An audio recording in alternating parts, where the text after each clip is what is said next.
大家好，歡迎來聽仙話，一人永生，萬魂不負。要是覺得故事講得還行，勞駕點個讚，捧個場。閒話少說，咱們書歸正傳。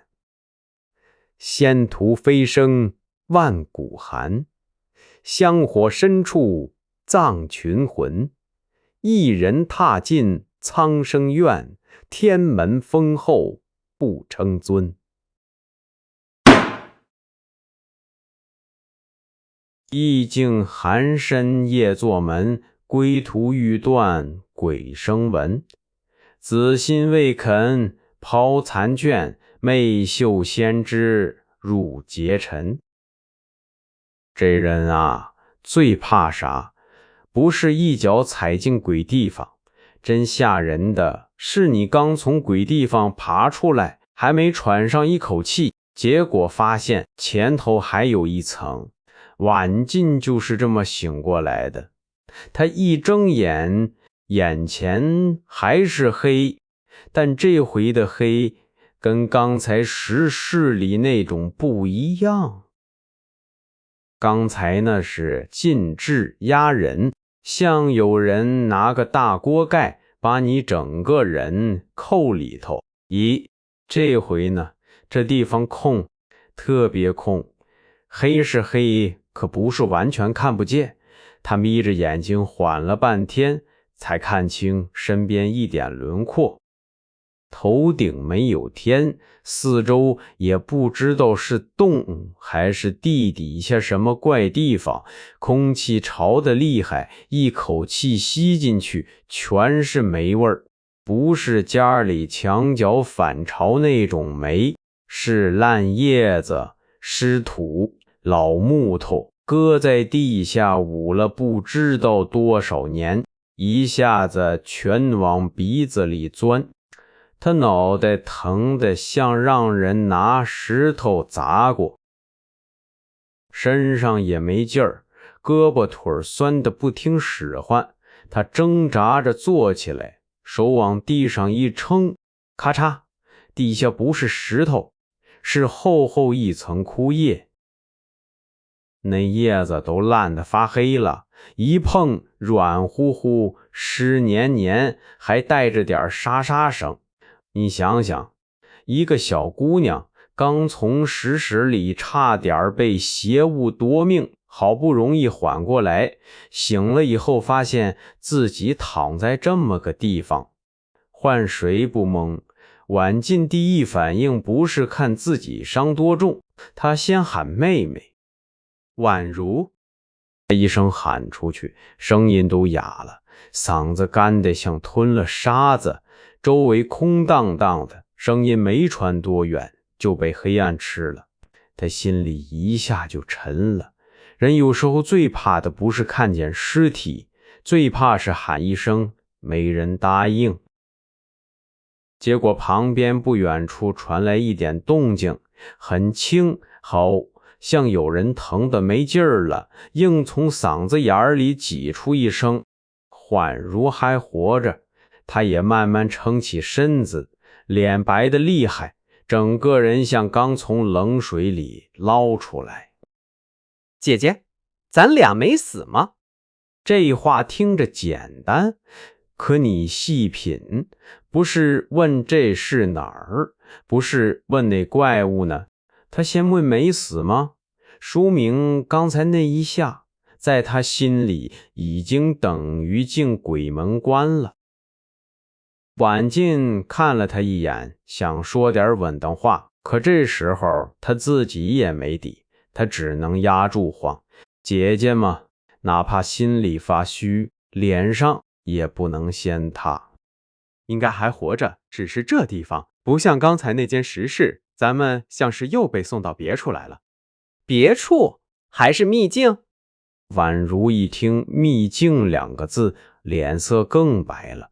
你說修仙畫本裡秘境聽着挺好，啥奇遇，啥寶貝，啥一步登天，可真把你扔進去，你就知道了。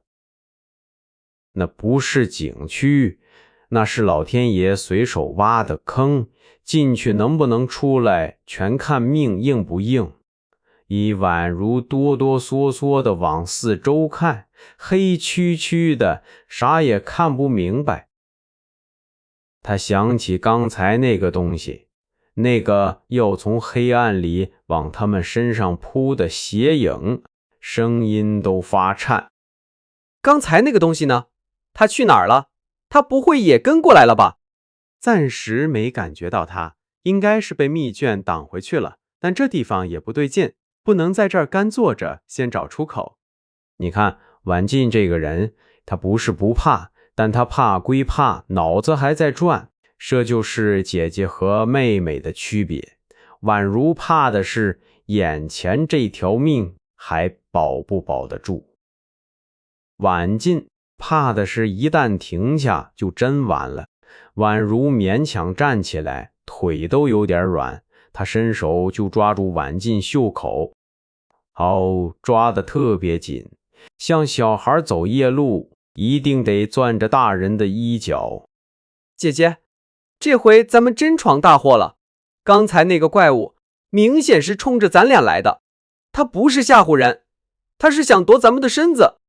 婉靜沒吱聲，因為宛如說的沒錯，這一路下來，從墜崖到寒潭到石室，再到現在這個鬼地方，哪一步像正常尋仙？沒有一步。別人尋仙，拜師、燒香、磕頭、講機緣，他倆尋仙，先掉牙，再進潭，又碰邪物，整得不像修道，像有人拿着刀在後頭趕着他倆往死路上走。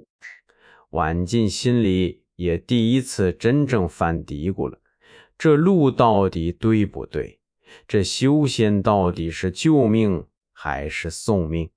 可這種念頭剛一冒出來，他就硬往下壓，因為他不能退，或者說他覺得自己不能退。姐姐，咱們還非得往前走嗎？宛如這句話說得特別輕，不是撒嬌，也不是抱怨，是求，他是真怕了。剛才差一點咱倆就沒了，趁現在那東西不在，要不咱們回去吧，哪怕不修仙了，咱們先活着，行不行？這話一出來，婉靜的臉色就變了，不是生氣，是疼，因為他知道宛如說的是活人的話，可他自己心裡裝着的是死人的賬。家沒了，親人沒了，背後還有那些仇人，他們兩個小姑娘沒根沒靠，往哪兒回？回去繼續躲，繼續被人追，繼續像野狗一樣活着。你說這世上很多人為什麼往絕路上走？不是因為他們天生愛賭，是因為正常路早就被人堵死了。回去，宛如，你忘了咱們為什麼來的了？我沒忘。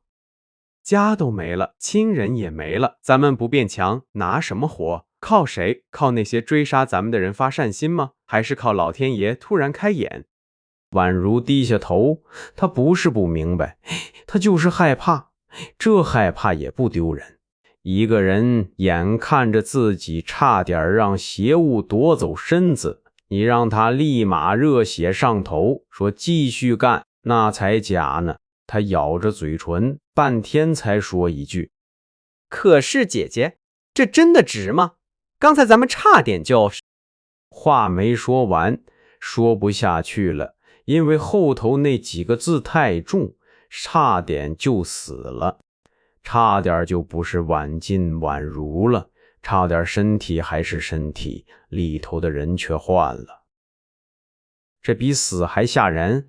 婉靜慢慢吐了口氣，她看着前頭黑暗，那黑暗裡啥也沒有，可她像是看見了自己以後所有的路。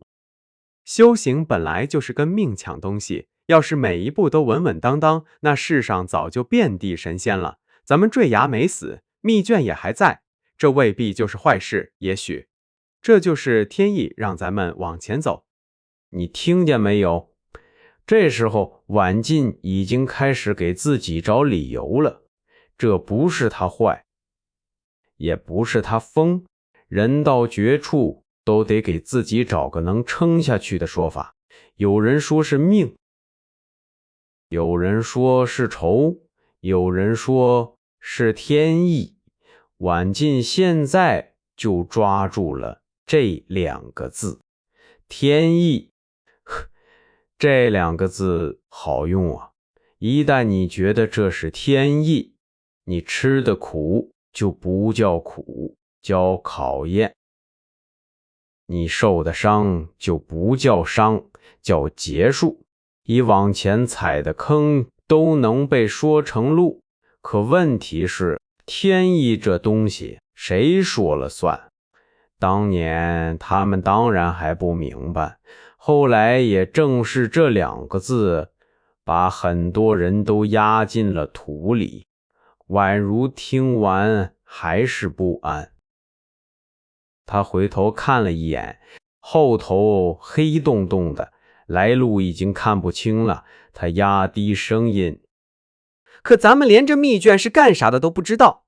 剛才那個東西說他困了萬載，姐姐，你說會不會從一開始就是他故意把咱們引進來的？這句話其實很要命。宛如膽小嗎？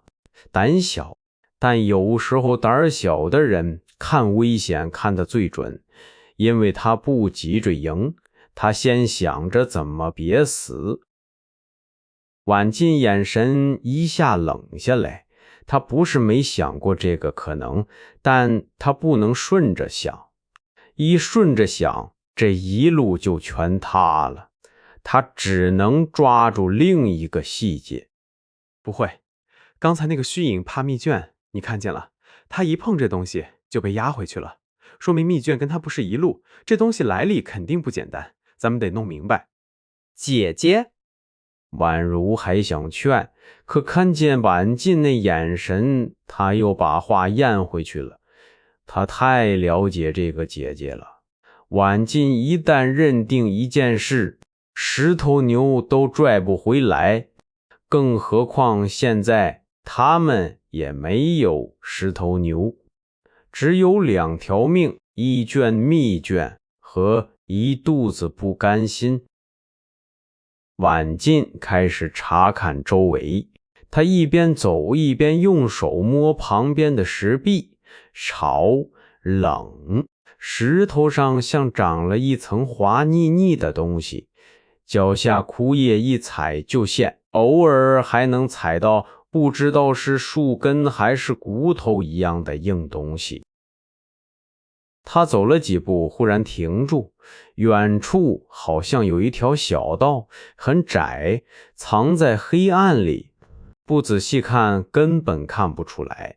那道往前延伸，黑得更深，就像地底下張開的一道縫，專門等着人進去。晚進看了一會兒，然後只說兩個字：走吧。就這兩個字，宛如怔住了。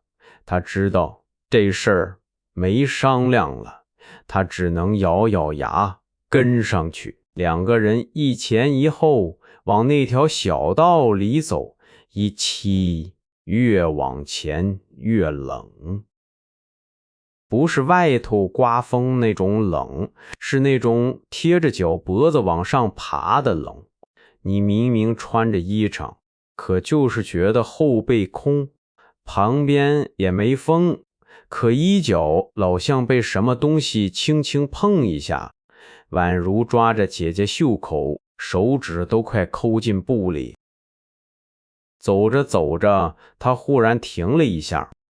姐姐，你聽。听什麼？好像有人哭。晚進也停住，兩個人站在那兒，周圍靜得要命，已靜到你能聽見自己喘氣。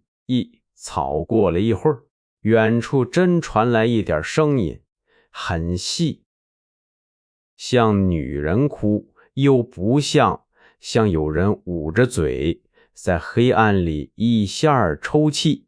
你要說遠，它好像離挺遠；你要說近，又像貼着耳朵邊，宛如臉都僵了。姐姐，我真聽見了，有人在哭。別自己嚇自己，這地方陰氣重，有些聲音不一定是真的。往前走。這話剛說完，那哭聲突然變了，剛才還像細聲細氣的哭，下一瞬間就跟一群東西同時張嘴似的，尖，特別尖，直往耳朵裡扎，也宛如當場捂住耳朵，整個人差點蹲下去。啊，姐姐，這是什麼聲音？婉靜也被震得腦袋發懵，耳朵裡嗡嗡響。他強撐着沒亂，低頭想看腳下，這一看，壞了。凡事後，他們腳下那條小道已經變樣了，地上全是白色細線，一根一根密密麻麻。剛開始還以為是蛛絲或者樹根，可那東西會動，它們貼着枯葉從四面八方爬過來，無聲無息，像一群細蟲子，已經纏到他們腳踝上了。別動，姐姐，我腳動不了了。宛如一掙扎，那白絲反而纏得更快，從腳踝往小腿上爬，一圈一圈，越收越緊，宛如嚇得臉上血色都沒了。他在往上爬，姐姐，他纏住我了。婉靜也急了，他低頭一拽，沒拽開，那白絲粘得厲害，像長在皮肉上一樣。他立刻抽出匕首，照着腳邊那幾根絲線就割。匕首剛碰上去，那東西猛地一緊，不是慢慢勒，是一下子收住。婉靜腿上一疼，血直接滲出來了。那白絲細歸細，可勒進肉裡，比刀還狠。婉靜疼得眼前一黑，差點喊出來。他硬忍住了，可心裡那點剛壓下去的動搖又冒出來了。他腦子裡忽然想起宛如剛才那句話，我們真的還要繼續走下去嗎？你說邪門不邪門？人往前衝的時候，最怕的不是別人攔你，最怕的是你自己心裡那個聲音開始問，值嗎？婉靜這時候就被問住了，他看着腿上的血，看着宛如被白絲一點點纏緊，看着前面那條黑路，第一次他真有點遲疑了，是繼續往裡闖，還是趁現在還有一口氣想辦法往回跑？可就在他猶豫這一瞬間，黑暗裡傳來一聲笑，很輕，輕得像有人在鼻子裡哼了一下。可那一下比剛才的哭聲還嚇人，因為哭聲像鬼，笑聲像人，而且像早就躲在那兒看他們掙扎看了很久。婉靜整個人僵住，宛如也不敢動了。那笑聲從黑暗深處慢慢飄出來。終於等到你們了。婉靜那一瞬間，心直接涼到底。他終於明白了，他們不是誤闖，也不是路過。這地方從一開始就像個張開的網，而他和宛如已經走到網心裡了。你看，這就是他們這條成仙路最早的味兒，不是祥雲，不是仙光，是黑地底下的霉味儿，是腳腕上一圈一圈收緊的白絲，是妹妹問他還走不走，也是黑暗裡那一句終於等到你們了。從這一刻開始，晚近往前走的每一步都不是單純求道了，他已經開始欠東西了，欠妹妹一條安穩路，欠自己一個回頭的機會，也欠着秘境裡那些早就等着他們的舊債。